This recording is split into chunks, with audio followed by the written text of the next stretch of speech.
What's going on, guys? Billy here, and today I want to talk about the Mavic Pro, undoubtedly one of the best-selling drones ever. Now this drone, even 2 years after its release, is still one of the best that you can buy, and it has a feature that no other drone has that sometimes has me reaching for it over all of the others that I own. All around, the drone is great. It's small, it's got great range, great flight time, great performance, but the camera is really not up to par. Even though this thing shoots 4K, I'm just unhappy with the footage. The funny thing is, this feature I'm going to be talking about in this video actually has to do with the camera. I guess I'll stop rambling and just get to it. The most underrated feature on the Mavic Pro is the fact that the entire camera can rotate to take portrait videos and photos. Now, I'm not talking about portrait mode on smartphones where you can take a photo of someone and it adds that blur in the background, but the entire camera actually rotates on the drone so you can take a photo or video vertically rather than horizontally. I still hate the gimbal design on the Mavic Pro. It's really flimsy and not very well protected, but this design does allow the camera to rotate unlike any other DJI drone.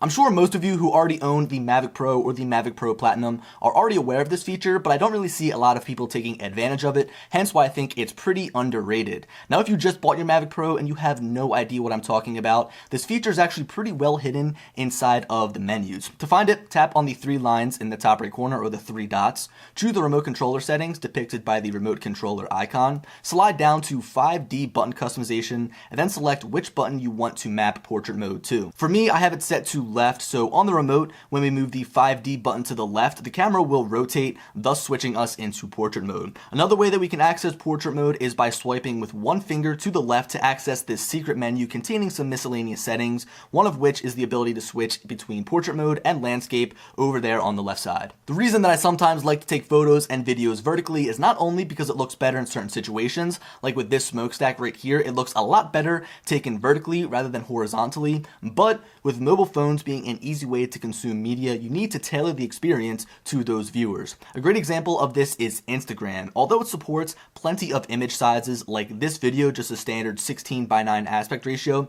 it's really small on the screen and hard to see. Now, if we look at one of my most recent posts to Instagram, it's just a lot easier to see now that we're taking up more room and more real estate with a vertical photo. By the way, if you guys don't follow me yet, my handle is @BillyKyle on Instagram. Click the link in the description or just try to find me over there, as I'm going to be trying to post a lot this summer from my travels. Another great reason to post vertical images to Instagram is because it stands out more to someone who is browsing their feed. These are some of my older posts that were shot horizontally that look awesome but can easily be overlooked just because of the little amount of screen space that they take up. If we scroll up a bit more to this photo of me flying my Phantom 4 Pro, it instantly grabs my attention now as it takes up most of my screen. Therefore, you're going to get more interactions with your post. An instant argument that I know someone is going to make down in the comments is, why can't I just take a photo horizontally and then crop it down to make it look like I took it vertically, which you can. There's no saying that you can't. In fact, this photo right here was posted on my Instagram story from my Phantom 4 Pro, and as you can see, it still looks sharp and crispy even though it was cropped down. The only problem with this is now you're dealing with a lower resolution,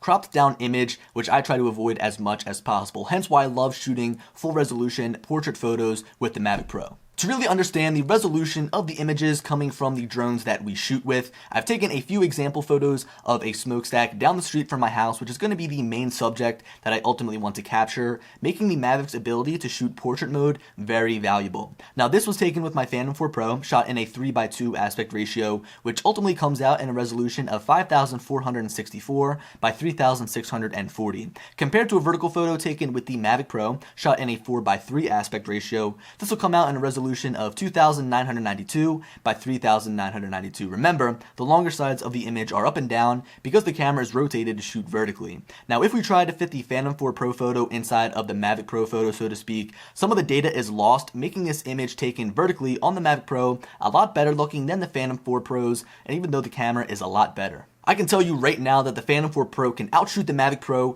any day of the week. I'll leave some links down below if you guys want to compare the specs to them, but being able to shoot with a 1-inch sensor, a full 20 megapixels, I mean, honestly, it's just no competition. The Phantom 4 Pro camera is so much better than the Mavic Pro's camera, but the fact that this thing can rotate vertically is honestly a game changer. Switching gears a little bit here, I also have this point of interest shot taken of the smokestack. Shot in 4K with my Mavic Pro, this is the highest quality that I can shoot at with this drone, and if I try to upload it to Instagram, it won't take up as much screen real estate again because of that aspect ratio. I also want to focus on the smokestack, but there's a lot of wasted space on the sides. I would then try to crop it within Final Cut Pro, but the smokestack is all over the place, making it tough to turn this video into a vertical video. That is why I love being able to shoot natively in a vertical format. It is just so helpful. You can line up the shot to make sure everything looks perfect within the frame, and more importantly, it will be in the full resolution that you choose to shoot in. Now, the issue with taking vertical photos and videos is that when we sit down in front of our computer, the screen size is totally different, making it almost annoying to view these files.